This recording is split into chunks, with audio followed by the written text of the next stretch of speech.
दीपू जलई है ना। सिंगिंग बाय गोपाल राज। दीपू जलई है ना। दीपू जरई है ना गई छौरी तू दीपू जरई है ना। दीपू जरई है ना गई छौरी तू दीपू जरई है ना। तो जाके सखी सहेली के संगे घाटे पर दीपू जलई है ना। तो जाके सखी सहेली के संगे घाटे पर दीपू जलई है ना। दीपू जलई है ना। अभी आप सुन रहे हैं खुटौना से मैथिली म्यूजिक की शानदार प्रस्तुति। दीपू जलई है ना। ऑनलाइन रही है वीडियो बनई है हमारा देखई है तू सीन गे। आबई के हमारा बाकी छौ छोरिया 6 महीना 6 दिन गे। 6 महीना 6 दिन गे। ऑनलाइन रही है वीडियो बनई है हमारा देखई है तू सीन गे।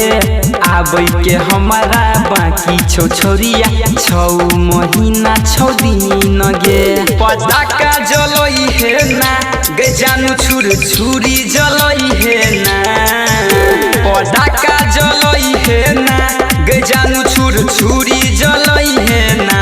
तो जाके सखी सहेली के संगे घाटे पर दीपू जलई है ना। तो जाके सखी सहेली के संगे घाटे पर दीपू जलई है ना। दीपू जलई है ना।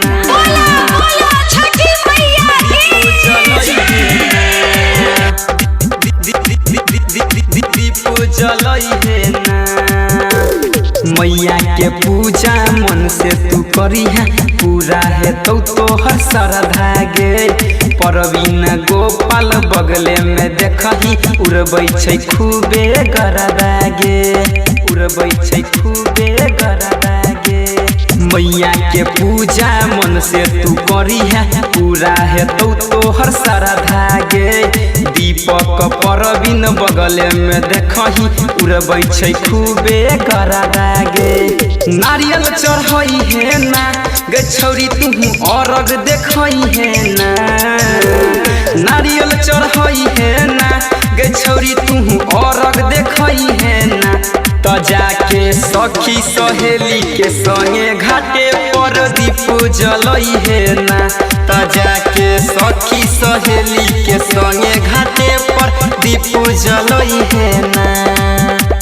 दीपू जलई है ना।